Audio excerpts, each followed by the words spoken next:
Good morning, children. Welcome back to our online classes by Little Scholars Public School. As we have started our 5th chapter, temperature, now we are going to see the further chapter. You have to see for this figure 5.2. In that A, B, C slanting rays have been given.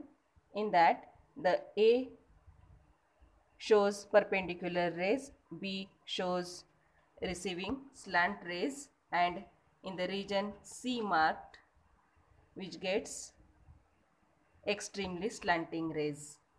You can measure these rays or these lines by using the scale also. Sun rays falling on the earth are straight and parallel to each other.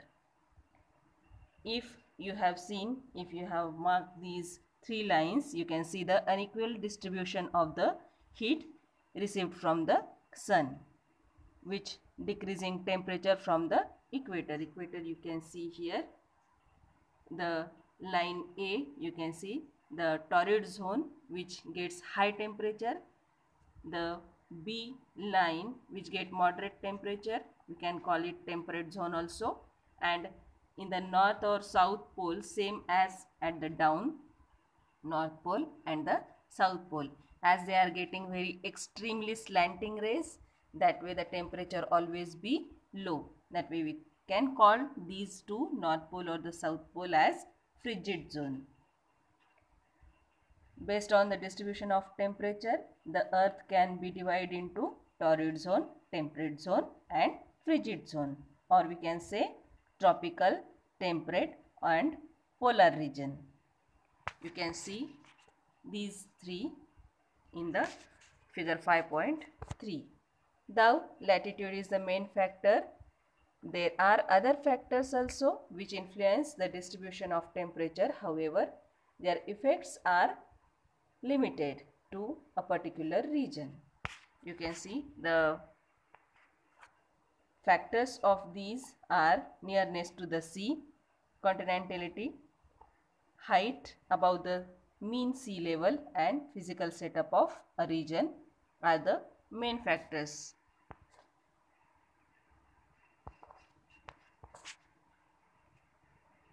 Sun rays falling on the earth are parallel.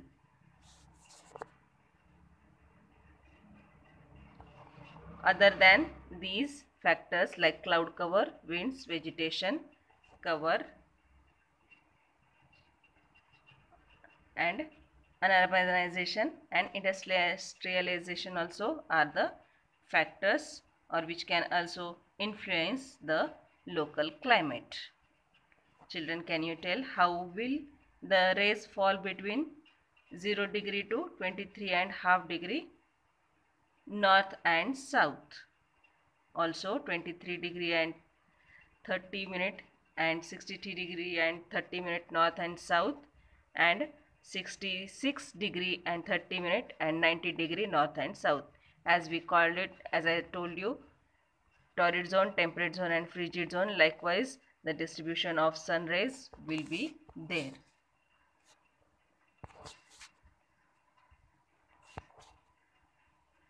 Now let us perform an experiment. There is a difference in the heating and cooling land of water. Now we are going to see how the land and water will be cool and heat. You have to do this experiment. You have to take two pots like figure 5.4, A and B given. You have to keep one of the pot in the sunshine, and sun rays will have to fall on that pot, and another pot which you have to keep in the house.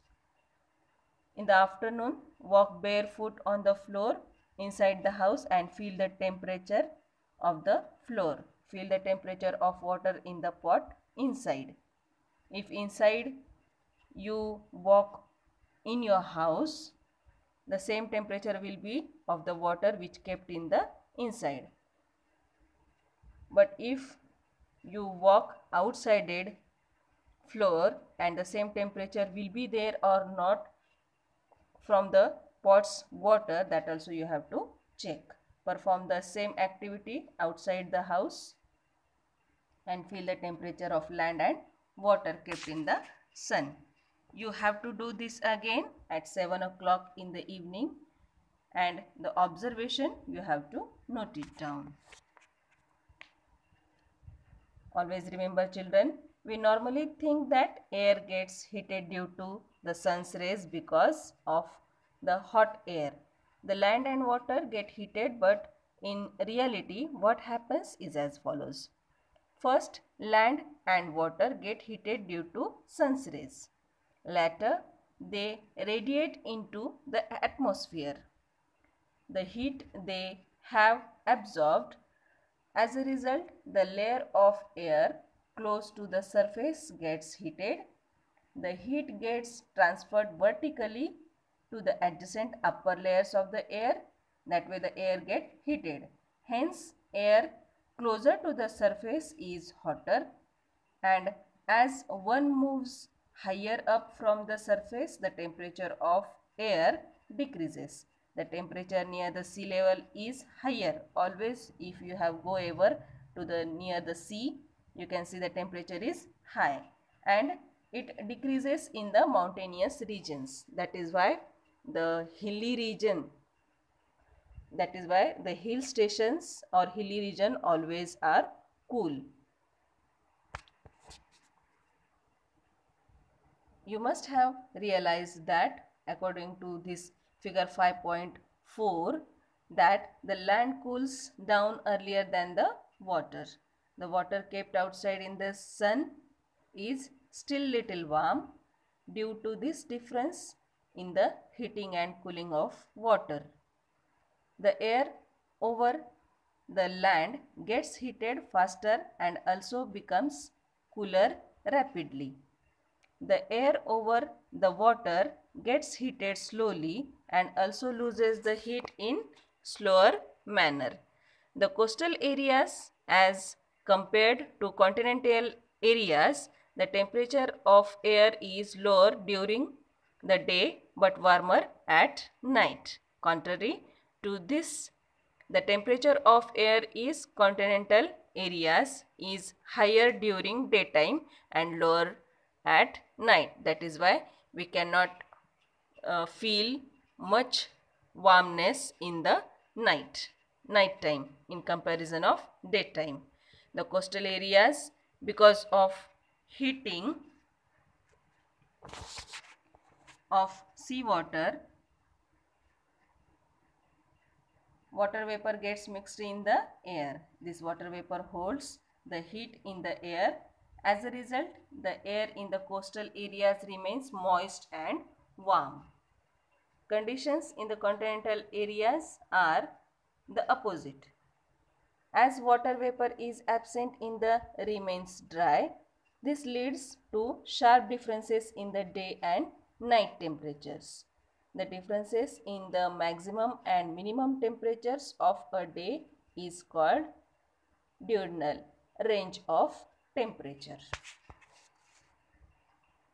In short, in the difference in the day and night temperature is less in the coastal areas and more in the continental areas. For example, Mumbai's temperature are even, but at Nagpur they are vary a lot in the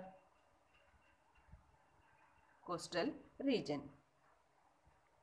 Thank you very much children for watching this video.